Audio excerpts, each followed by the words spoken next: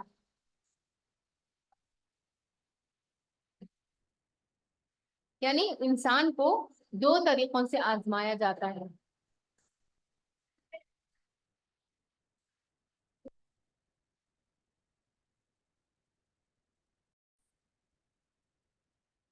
تو انسان کو دو طریقوں سے اللہ تعالیٰ آزماتے ہیں, ایک ہے خوشحالی کے ذریعے سے, دوسرا ہے تنگیوں کے ذریعے سے. انسان خوشحالی والے حالات کو کبھی آزمائش سمجھتا ہی نہیں ہے.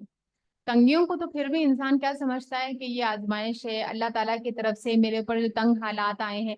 لیکن خوشحالیاں بھی کیا ہے, یہ اللہ تعالیٰ کا قانون استدراج ہے کہ ایک انسان کو جب تنگی کی حالت دے کر اللہ رب العالمین آزماتے ہیں اور وہ ان میں نہیں سمجھتا تو پھر اللہ تعالیٰ اس کو ڈھیل دے دیتے ہیں, اس کی زندگی میں خوشحالیاں دے دیتے ہیں. اور پھر وہ خوشحالی کو کیا سمجھتا ہے, اللہ کی رضا, اللہ میرے سے راضی ہے نا اسی لیے میرے حالات اچھے ہو گئے.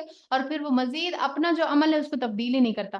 مثال کے طور پر اگر کوئی انسان دھوکے دے رہا تھا, ٹھیک ہے, غلط بزنس کر رہا تھا, اللہ تعالیٰ نے اس کو پکڑ لیا, کوئی بڑا لاس ہو گیا, کوئی اس کی زندگی میں بڑا حادثہ ہو گیا, ٹھیک ہے. اب اس نے کیا سمجھا کہ چلیں تھوڑی دیر کے لیے سہم گیا, عاجز ہو گیا, باز آ گیا اس چیز سے. لیکن اب جیسے جیسے حالات پھر سے اچھے ہو گئے تو پھر کیا ہے, پھر کیا سمجھتا ہے, یہ تو لاس اور گین یہ تو ہونے والی چیز ہے نا, آتی جاتی چیزیں ہیں. اور پھر اپنے ہی وہی رویے پر جمع رہا. حالت تبدیل ہو گئی تو پھر کیا کیا؟ پہلے جیسے ہی ہو گئے، بلکہ اس سے بھی بدتر ہو گئے. کیا سمجھے؟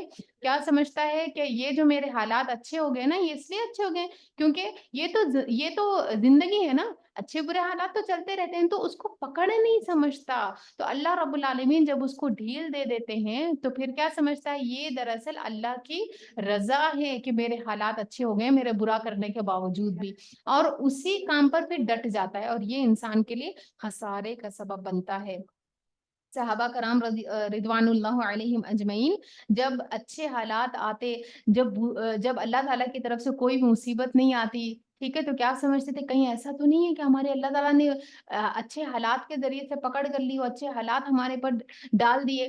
ٹھیک ہے، کیونکہ جب انسان کی زندگی میں تنگیاں آتی ہے، کوئی آزمائش آتی ہے، تو پھر انسان اللہ کی طرف پلٹتا ہے، وہ چیز اللہ کے سامنے انسان کو جھکاتی ہے. لیکن جب تمام چیزیں اچھی ہو جائے تو پھر انسان کو اللہ تعالیٰ انسان اللہ تعالیٰ کو بھول جاتا ہے. اللہ سبحانہ و تعالیٰ نے فرمایا، حدیث میں آتا ہے، میری عزت کی قسم میں اپنے بندے پر 2 امن جمع نہیں کرتا ہوں اور نہ ہی 2 خوف. 2 امن جمع نہیں کرتا ہوں اور نہ ہی 2 خوف. اگر میرا بندہ دنیا میں مجھ سے امن میں رہا، یعنی کوئی آزمائش نہیں آئی، کوئی مصیبت نہیں آئی، زندگی آرام سے برائیاں کرنے کے باوجود بھی پکڑ نہیں ہو رہی، تو پھر کیا ہے؟ تو میں اسے بندوں کے حشر والے دن خوف دلاؤں گا، یعنی پھر وہاں پکڑ ہوگی، وہاں حساب ہوگا اس عمل کا جو انسان دنیا میں کر کے لے گیا ہے. اور جو دنیا میں مجھ سے ڈر گیا، ڈر کر عمل کرتا رہا، برے کاموں کو چھوڑ دیا، تو لوگوں کے جمع ہونے والے دن اپنے بندوں میں اسے امن عطا کروں گا. اور کیا ان لوگوں کو جو سابق اہل زمین کے بعد زمین کے وارث ہوتے ہیں، اسی امر واقعی نے کچھ سبق نہیں دیا کہ اگر ہم چاہیں تو ان کے قصوروں پر انہیں پکڑ سکتے، اور ہم ان کے دلوں پر مہر لگا دیتے ہیں، پھر وہ کچھ نہیں سنتے. یہ قومیں جن کے قصے ہم تمہیں سنا رہے ہیں، ان کے رسول ان کے پاس کھلی کھلی نشانیاں لے کر آئے، مگر جس چیز کو وہ ایک دفعہ جھٹلا چکے تھے پھر اسے وہ ماننے والے نہ تھے. دیکھو اس طرح ہم منکرین حق کے دلوں پر مہر لگا دیتے ہیں. ہم نے ان میں سے اکثر میں کوئی پاس عہد نہ پایا، بلکہ اکثر کو فاسق پایا. ثم بعثنا من بعدهم موسیٰ بآیاتنا الی فرعون وملئہ فظلموا بها. اب موسیٰ علیہ السلام کا واقعہ آ رہا ہے کیا کہ پھر ان کے قوموں کے بعد جن کا اوپر ذکر گزر چکا ہے، ہم نے موسیٰ علیہ السلام کو اپنی نشانیوں کے ساتھ فرعون اور اس کے قوم کے سرداروں کے پاس بھیجا، مگر انہوں نے بھی ہماری نشانیوں کے ساتھ ظلم کیا. پھر دیکھو ان مفسدوں کا انجام کیا ہوا. یعنی ہر دور میں ایک ہی قانون ہے، کیا کہ اللہ رب العالمین پیغمبروں کو بھیجتے ہیں قوموں کی طرف، اقوام کی طرف. سرداران ہمیشہ ہی انکار کرتے ہیں، قوم کے جو اچھے لوگ ہوتے ہیں، جو خوشحال لوگ ہوتے ہیں، وہ تکبر کرتے ہیں، حق سے اناد کرتے ہیں، حق کا انکار کرتے ہیں، اور پیغمبر ان کو سمجھاتے ہیں. جب لوگ نہیں سمجھتے تو پھر پیغمبر نصیحت کر کے وہاں سے اللہ رب العالمین کے حکم سے نکل جاتے ہیں اور ان کی طرف عذاب آ جاتا ہے. موسیٰ علیہ السلام نے کہا، اے فرعون، میں کائنات کے مالک کی طرف سے بھیجا ہوا ہوں، میرا منصب یہی ہے کہ اللہ کا نام لے کر حق کے سوا کوئی بات نہ کہوں. میں تم لوگوں کے پاس تمہارے رب کی طرف سے صریح دلیل ماموریت لے کر آیا ہوں، لہٰذا تو بنی اسرائیل کو میرے ساتھ بھیج دے. لہٰذا تو بنی اسرائیل کو میرے ساتھ بھیج دے. یعنی کس لیے آئے تھے موسیٰ علیہ السلام؟ بنی اسرائیل کو فرعونیوں کی غلامی سے چھڑانا، اور دوسرا تھا فرعون جو کہ سرکش ہو گیا تھا، جابر ہو گیا تھا، اس کو اللہ رب العالمین سے ڈرانا، آخرت کے دن سے ڈرانا کہ یہ جو تم کام کر رہے ہو اس کے اوپر اللہ کی پکڑ ہوگی. فرعون نے کہا، اگر تو کوئی نشانی لایا ہے اور اپنے دعوے میں سچا ہے تو اسے پیش کر. موسیٰ نے اپنا عصا پھینکا اور یکایک وہ جیتا جاگتا اژدھا تھا. اس نے اپنی جیب سے ہاتھ نکالا اور سب دیکھنے والوں کے سامنے چمک رہا تھا. تو یہ جو معجزات تھے دو، جو فرعون کے دربار میں موسیٰ علیہ السلام کو جانے سے پہلے عطا کیے گئے تھے. اس پر فرعون کے قوم کے سرداروں نے آپس میں کہا، یقیناً یہ شخص بڑا ماہر جادوگر ہے. انہوں نے معجزے کو کیا قرار دیا؟ جادو قرار دیا. کیوں؟ وجہ کیا تھی؟ وجہ یہ تھی کہ اس دور میں جو چیز سب سے زیادہ عروج پر تھی وہ جادو تھا. ایسا سمجھ لیجیے کہ جادو بہت زیادہ عام تھا، کثرت سے لوگ جادوئی عمل میں مبتلا تھے، جادو کرتے بھی تھے، جادو سکھاتے بھی تھے، اور اس دور میں جو چیز سب سے زیادہ اعلیٰ سمجھی جاتی تھی وہ جادو تھا۔ جادوگروں کی بہت عزت تھی اس دور میں۔ تو ان لوگوں نے کیا سمجھا کہ ضرور ماہر کوئی جادوگر ہے، تمہیں تمہاری زمین سے بے دخل کرنا چاہتا ہے، اب کہو کیا کہتے ہو۔ یعنی سرداران نے کیا کہا فرعون کو کہ یہ تمہیں تمہاری زمین سے بے دخل کرنا چاہتا ہے، لوگوں کو اپنی طرف کھینچ لینا چاہتا ہے، اپنا بنا کر تمہارا تخت لے لینا چاہتا ہے، اب بتاؤ کہ کیا چاہتے ہو۔ پھر ان سب نے فرعون کو مشورہ دیا کہ اسے اور اس کے بھائی کو انتظار میں رکھے اور تمام شہروں میں ہرکارے بھیج دیجئے کہ ماہر فن جادوگر آپ کے پاس لے آئیں، یعنی جتنے بھی ماہر جادوگر ہے وہ سب کو جمع کر کے لے کے آؤ تاکہ موسیٰ علیہ السلام کا مقابلہ کیا جائے، اس جادو کا توڑ کیا جائے۔ چنانچہ جادوگر فرعون کے پاس آ گئے، انہوں نے کہا اگر ہم غالب رہیں تو ہمیں اس کا صلہ تو ضرور ملے گا، یعنی اگر ہم غالب رہے، ہم جیت گئے، موسیٰ کو ہم نے ہرا دیا تو ہمیں کیا ملے گا، ہمیں ہمیں کوئی معاوضہ ملے گا کہ نہیں، کیونکہ وہ انسان پیغمبر تو دیکھیے وہ اللہ رب العالمین سے اجر کی توقع رکھتے تھے نا، انہوں نے جو فرائض انجام دیے، جو لوگوں کو حق کی طرف بلاتے ہیں، وہ لوگوں کی تعریفوں کے لیے، یہ لوگوں سے کچھ چاہنے کے لیے نہیں بناتے۔ لیکن جادوگر جو کام کر رہے تھے فرعون کی بات مان کر، وہ تو اس لیے کر رہے تھے کیونکہ ان کو دنیا میں مفاد سے مطلب تھا۔ تو انہوں نے کیا پوچھا کہ ہمیں کیا ملے گا اگر ہم فرعون سے اگر ہم موسیٰ کے اوپر مغلوب آ گئے۔ فرعون نے جواب دیا ہاں، اور تم مقرب بارگاہ بنو گے، یعنی میرے قریبی بنا لوں گا تم لوگوں کو۔ پھر انہوں نے موسیٰ علیہ السلام سے کہا تم پھینکتے ہو یا ہم پھینکیں، یعنی جادو کا کرتب کون شروع کرے، تم یا ہم۔ حالانکہ موسیٰ علیہ السلام جادو نہیں لے کے آئے تھے، وہ تو معجزہ تھا۔ موسیٰ علیہ السلام نے جواب دیا تم ہی پھینکو، یعنی تم جو کچھ لے کر آئے ہو نا پہلے وہ دیکھ لیتے ہیں کہ وہ کیا چیز ہے۔ انہوں نے جو اپنے آنچر پھینکے تو نگاہوں کو مسحور کر دیا، یعنی آنکھوں پر جادو ہو گیا سب لوگوں کے، دیکھنے والوں کے، اور دلوں کو خوف زدہ کر دیا، ڈر گئے سب کے دل، کیوں، اور بہت ہی بڑا زبردست جادو بنا لائے، کیونکہ جو چیز انہوں نے پھینکی تھی نا اس سے کیا ہو گیا، وہ رسیاں تھی دراصل، لیکن بڑے بڑے سانپ بن گئے تھے وہ سارے۔ اور سوچیے کہ ایک بڑا سا میدان ہے، 70,000 کہا جاتا ہے کہ جادوگر تھے، سب نے اپنا اپنا جادو دکھایا، تو کتنے سانپ بڑے بڑے اکٹھا ہو گئے تھے ہوں گے نا، کیسا دیکھنے میں خوف زدہ منظر رہا ہوگا۔ اب موسیٰ علیہ السلام بھی وہاں پر ٹھہرے ہوئے تھے، سب چیزیں دیکھے جا رہے تھے، لیکن جو انسان حق پر ہوتا ہے نا کیسا ثابت قدم ہوتا ہے، بالکل بھی پیچھے نہیں ہٹے۔ معلوم تھا کہ جو میں لے کر آیا ہوں وہ حق ہے، وہ کوئی جادو نہیں ہے، یہ جو ساری چیزیں یہ صرف آنکھوں کا دھوکہ ہے، ان لوگوں نے تو آنکھوں پر ایک لوگوں کے جادو کر دیا ہے، سحر کر دیا ہے، یہ سب ختم ہو جائے گا۔ ہم نے موسیٰ علیہ السلام کو اشارہ کیا، کہا اپنا عصا پھینک دو، اس کا پھینکنا تھا کہ آن کی آن میں وہ ان کے اس جھوٹے طلسم کو نگلتا چلا گیا، یعنی سب جو کچھ بنا کے لائے تھے نا اس اللہ کے معجزے نے کیا کیا، سب چیزیں نگل لی، سب ختم ہو گیا۔ اس طرح جو حق تھا وہ ثابت ہوا، لوگوں کے آن کے آن دیکھتے ہی دیکھتے سارا جادو ختم ہو گیا، اور موسیٰ علیہ السلام کا جو معجزہ تھا وہ سامنے کھل کر آ گیا، سب کے دکھ گیا کہ حق کیا ہے، اور جو کچھ انہوں نے بنا رکھا تھا وہ باطل ہو کر رہ گیا۔ فرعون اور اس کے ساتھی میدان مقابلے میں مغلوب ہو گئے اور ذلیل ہو گئے، لیکن ہوا کیا، مان گئے، اس کے بعد میں سمجھ گئے کہ یہی حق ہے، موسیٰ علیہ السلام جو لے کر آئے ہیں وہ معجزہ ہے، اور جادوگر جو لے کر آئے ہیں وہ دراصل جادو ہے، اور یہ چیز جادو نہیں ہے، بلکہ کیا کیا، دیکھنے کے باوجود بھی حق سے انکار کر دیا۔ اور جادوگروں کا یہ حال ہوا کہ گویا کسی چیز نے انہیں اندر سے سجدے میں گرا دیا۔ جادوگر کا الگ معاملہ تھا، فرعون اڑا ہوا تھا اپنی ضد کے اوپر، ماننا نہیں چاہتا تھا، لیکن جادوگروں کو سمجھ آ گیا کہ یہ جو چیز موسیٰ لے کر آئے ہیں نا علیہ السلام، یہ جادو نہیں ہے، کیونکہ جادوگر اپنے فن کے ماہر تھے نا۔ اب ایک ڈاکٹر ہے وہی پہچان سکتا ہے کہ بیماری کس حد تک ہے، کیا ہے، ٹھیک ہے، ایک سنار ہے وہی زیادہ طریقے سے، اچھے طریقے سے پہچان سکتا ہے کہ یہ سونا کتنا کھرا ہے، ٹھیک ہے۔ تو جادوگر چونکہ جادو میں ماہر تھے، اپنے فن کے ماہر تھے، جانتے تھے کہ کون سی چیز جادو ہے اور کون سی چیز جادو سے بنائی نہیں جا سکتی ہے۔ اژدھے کو جیسے ان لوگوں نے دیکھا تو سمجھ آ گیا کہ یہ جادو سے بن ہی نہیں سکتی چیز، پاسبل ہی نہیں ہے۔ تو ان کو معلوم ہو گیا کہ یہ دراصل موسیٰ علیہ السلام اللہ کے بھیجے ہیں اور یہ واقعی میں پیغمبر ہیں۔ تو جادوگروں کو جیسے حق سمجھ آ گیا تو کیا ہے، کسی چیز نے انہیں اندر سے سجدے میں گرا دیا، سب گر گئے، موسیٰ علیہ السلام کے سامنے سب سجدے میں گر گئے، کہنے لگے ہم نے مان لیا رب العالمین کو، اس رب کو جسے موسیٰ اور ہارون علیہ السلام مانتے تھے۔ تو انسان جو ہے نا، انسان کے اندر اللہ نے صلاحیت رکھی ہے حق کو پہچاننے کی، بشرطے کہ انسان آنکھیں کھول کر حق کو دیکھے۔ حق جب سامنے آئے تو آنکھیں بند نہ کر لیں، کیونکہ جب انسان آنکھیں بند کر لیتا، حق کو لینا ہی نہیں چاہتا، تو اللہ تعالیٰ زبردستی تو ہدایت نہیں دیں گے نا۔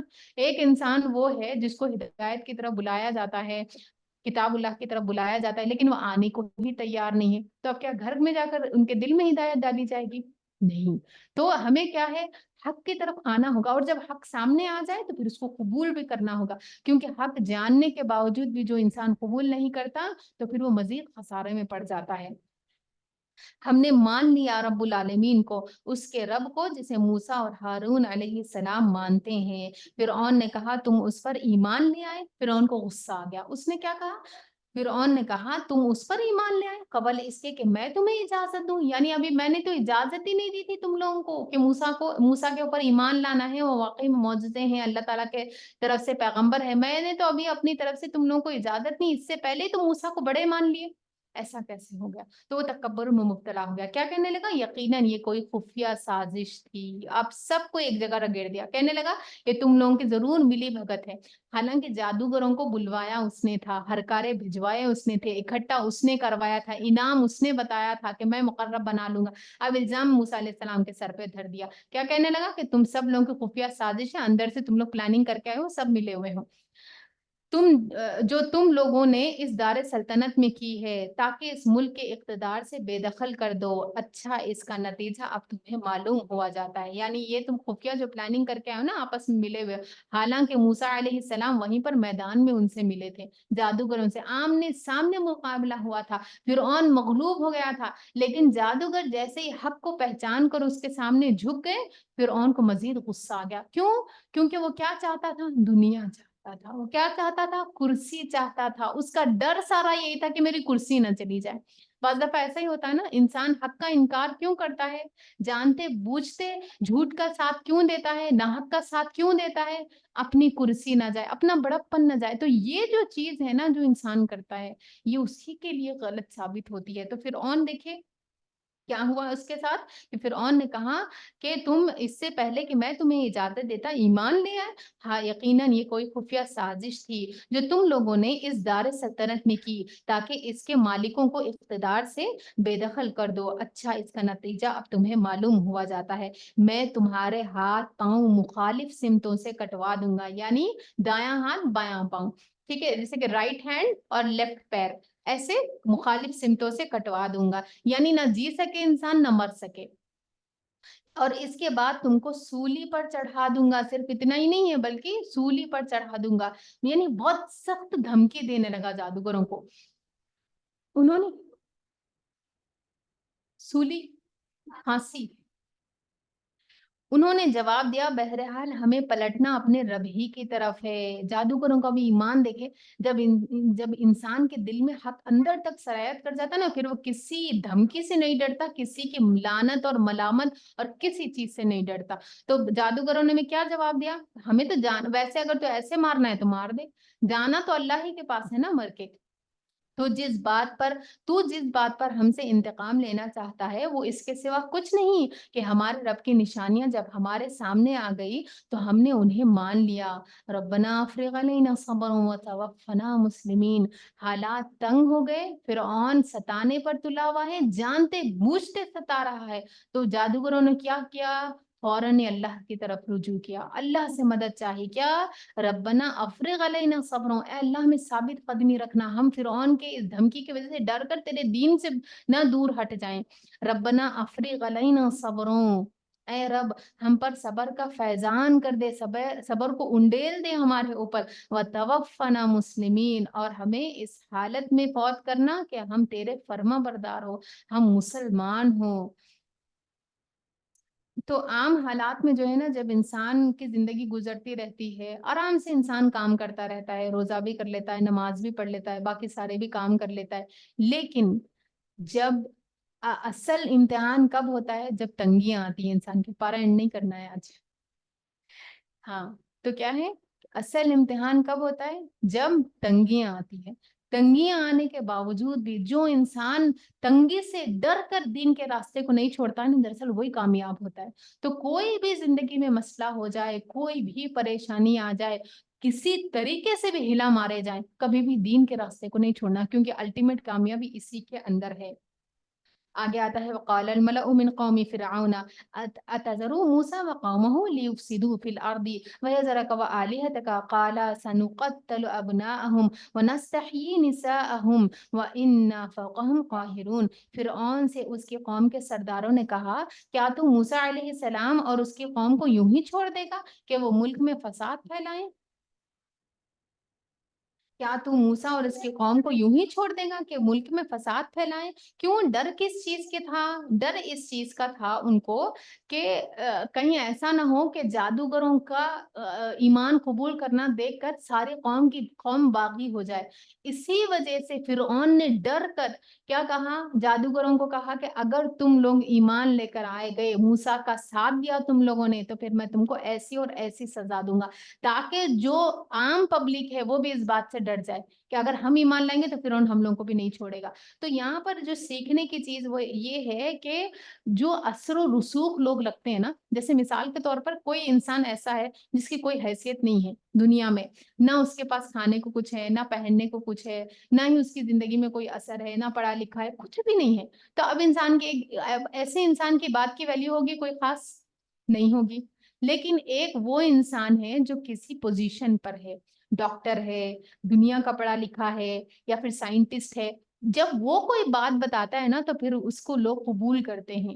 تو یہاں پر جادوگروں کے ایمان لانے سے فرعون کیوں ڈر گیا تھا؟ کیونکہ جادو جو تھا اس دور میں سب سے عروج پر چیز تھی، اور جادوگروں کو لوگ عزت کی نظر سے دیکھتے تھے، عزت کی نگاہوں سے دیکھتے تھے، کیونکہ وہ ایسا فن تھا جس کی لوگ خوب تعریف کرتے تھے، اور اس کے اوپر وہاں پر ماحول میں جو ہے نا بڑائی انسان کی بنتی تھی. تو یہاں پر موسیٰ علیہ السلام سے کیا کہا؟ کیا تو موسیٰ، سرداران نے فرعون سے کیا کہا؟ کیا تو موسیٰ اور اس کی قوم کو یوں ہی چھوڑ دے گا کہ ملک میں فساد پھیلائیں اور وہ تیری اور تیرے معبودوں کی بندگی چھوڑ بیٹھے؟ فرعون نے جواب دیا میں ان کے بیٹوں کو قتل کرواؤں گا. کیسی بدبختی ہے نا، حق جاننے کے باوجود بھی صرف اس لیے ماننے کے لیے تیار نہیں کہ میری سلطنت کہیں چلی نہ جائے، مجھ سے یہ جو مصر کی حکومت ہے یہ نہ چلی جائے، میں ان کے بیٹوں کو قتل کراؤں گا اور ان کی عورتوں کو جیتا رہنے دوں گا. ہمارے اقتدار کی گرفت ان پر مضبوط ہے. قال موسى لقومه استعينوا بالله واصبروا ان الارض لله يورثها من يشاء من عباده والعاقبة للمتقين. موسیٰ علیہ السلام نے اپنی قوم سے کہا اللہ سے مدد مانگو اور صبر کرو. پیچھے بھی ہم پڑھ چکے ہیں نا، صبر اور نماز سے مدد طلب کرنا ہے. تو تنگیوں کے حالات میں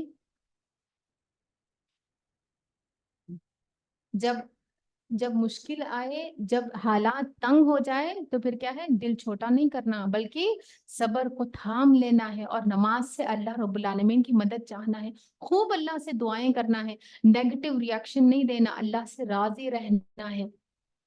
زمین آگے آتا ہے کہ زمین اللہ کی ہے اور اپنے بندوں میں سے جس کو چاہتا ہے وارث بنا دیتا ہے، اور آخری کامیابی انہی کے لیے ہے جو اس سے ڈرتے ہوئے کام کریں. رسول اللہ صلی اللہ علیہ وسلم نے فرمایا جسے انتہائی شدید حاجت آ پڑے، کوئی بہت شدید ضرورت ہے، شدید حاجت ہے، اور اس نے اسے لوگوں پر پیش کر دیا تو اس کی وہ حاجت دور نہ ہوگی. یعنی اپنے مسائل صرف لوگوں کو ہی سنانا، اللہ سے مدد نہ مانگنا، اللہ رب العالمین کے سامنے اتنے تڑپ کے ساتھ اس مسئلے کو نہ رکھنا جتنا کہ ہم لوگوں کے سامنے رکھتے ہیں. تو پھر اللہ تعالیٰ بھی کیا کرتے ہیں؟ لوگوں کے اوپر ہی چھوڑ دیتے ہیں، جاؤ جس کے سامنے سناتے رہے اب اسی سے حل چاہو اس چیز کا. تو کیا بتایا گیا کہ جو جسے انتہائی شدید حاجت آ پڑے اور اس نے اسے لوگوں پر پیش کر دیا تو اس کی وہ حاجت دور نہ ہوگی. جس نے اللہ پر اسے پیش کر دیا عنقریب اللہ تعالیٰ اسے بے پرواہ کر دے گا، یا تو جلد ہی موت آ جائے گی یا جلد ہی اسے غنی کر دے گا. تو پھر ہمیں اپنی مصیبتوں کو، اپنی پریشانیوں کو صرف لوگوں کو سنا سنا کے زندگی نہیں گزارنی، بلکہ اللہ رب العالمین کے سامنے اپنے دل کا حال رکھنا ہے. ابن عباس رضی اللہ عنہ سے روایت ہے، انہوں نے کہا جب تم کسی ظالم سلطان کے پاس جاؤ اور تمہیں خوف ہو کہ وہ تم پر غالب آ جائے گا، تو یہ دعا 3 مرتبہ پڑھو۔ کیا ہے دعا؟ اللہ اکبر، اللہ اعز من خلقہ جمیعا، اللہ اعز مما اخاف واحذر، اعوذ باللہ الذی لا الہ الا هو الممسک السماوات السبع ان یقعن علی الارض أن يقعن على الأرض إلا بإذني من شر عبادك فلان وجنوده وأتباعه وأشيائه من الجن والإنس۔ اور یہاں پر عبدك فلان یہاں پر نام لیا جائے گا، اللہم کل جار من شرهم جل ثناؤک وعز جارک وتبارک اسمک ولا الہ غیرک۔ تو جب کسی ظالم کا خوف ہو کہ وہ آپ کا حق دبا لے گا، یا کسی کے ظلم و ستم کا خوف ہو، تو پھر اس دعا کو کثرت سے پڑھنا چاہیے۔ کیا مطلب ہے دعا کا؟ اللہ عز، اللہ سب سے بڑا ہے، اللہ تعالیٰ اپنی تمام مخلوق پر سب سے زیادہ غالب ہے، یعنی ساری مخلوق اللہ کے کنٹرول میں ہے۔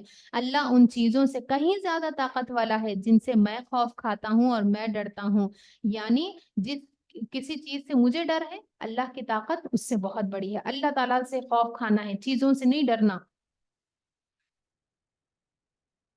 اور میں اس اللہ کی پناہ میں آتا ہوں جس کے سوا کوئی معبود نہیں، ساتوں آسمانوں کو تھامنے والا، کہ وہ زمین پر نہ گر پڑے مگر اس کی اجازت سے، تیرے فلاں بندے کے شر سے، یعنی اگر کسی خاص انسان جیسے فرعون ہے، ٹھیک ہے، اگر اس کا ڈر ہے تو پھر اس کا نام لیا جائے گا، تو فلاں بندے کے شر سے اور اس کے لشکروں کے شر سے اور اس کے پیروکاروں اور اس کے ساتھ جنوں اور انسانوں، کیونکہ ایسے لوگ جو جادوگری کرتے ہیں نا، بعض اوقات کیا کرتے ہیں، وہ جنوں کی بھی مدد لیتے ہیں، تو بعض دفعہ اگر ڈر ہو کسی کا کوئی مجھ پر جادو کر رہا ہے یا کوئی اس فعل میں مبتلا ہے، تو وہاں پر بھی نام لے کر دعا کر سکتے ہیں، اے اللہ ان کے شر سے تو میرے لیے پشت پناہ بن جائے، یعنی میرا مددگار، میں تجھے اپنی طرف سے کھڑا کرتی ہوں ان کے مقابلے میں، تو میری طرف سے ان کا مقابلہ کرنا۔ تیری تعریف بڑی شان والی ہے، تیری پناہ بہت مضبوط ہے، اور تیرا نام بہت بابرکت ہے، اور تیرے سوا کوئی سچا معبود نہیں۔ تو یہ دعا کتنی دفعہ ہے؟ 3 دفعہ پڑھنی چاہیے کسی بھی ایسے موقع پر جب انسان کو بہت زیادہ ڈر ہو، خوف ہو کسی کے ظلم و ستم کا۔ تو موسیٰ علیہ السلام نے اپنی قوم سے کہا، اے قوم اب اللہ سے مدد مانگو اور صبر سے کام لو۔ اب اس نے کہہ دیا نا کہ میں تمہاری بیٹوں کو قتل کر دوں گا، بیٹیوں کو چھوڑ دوں گا، تو موسیٰ علیہ السلام نے ایسے موقع پر بھی، کتنی بڑی بات ہے ایک انسان کے لیے کہ اب ہونے والی اولاد کو مار دیا جائے گا، بیٹیوں کو چھوڑ دی جائے، کتنی بڑی ایک طریقے سے آزمائش تھی ان لوگوں کے لیے، لیکن ایسے موقع پر بھی کس چیز کی تلقین کی جا رہی ہے؟ واویلا کرو نہیں، صبر کرو، صبر کی تلقین کی جا رہی ہے پیاریاں پیاریاں ہیں۔ ان الارض للہ، بے شک زمین اللہ کی ہے، یورثھا من یشاء من عبادہ، اپنے بندوں میں سے جسے چاہتا ہے اس کا وارث بنا دیتا ہے، مالک بنا دیتا ہے، والعاقبۃ للمتقین، اور انجام تو اللہ سے ڈرنے والوں کے حق میں ہوتا ہے۔ کیونکہ تقوی جو ہے نا، یہ انسان کو اللہ رب العالمین، جو انسان تقوی اختیار کرتا ہے تو پھر اللہ رب العالمین اس کو نکال لیتے ہیں، اللہ رب العالمین اس کو بچا لیتے ہیں۔ تو ڈرنا اگر کسی سے ہے تو اللہ سے ڈرنا ہے، جب انسان اللہ سے ڈرے گا تو باقی چیزوں کا خوف اللہ تعالیٰ انسان کے دل سے نکال دیں گے۔ وآخر دعوانا ان الحمد للہ رب العالمین، سبحانک اللہم وبحمدک، نشہد ان لا الہ الا انت، نستغفرک ونتوب الیک۔ بارک اللہ فیکم، السلام علیکم ورحمۃ اللہ وبرکاتہ۔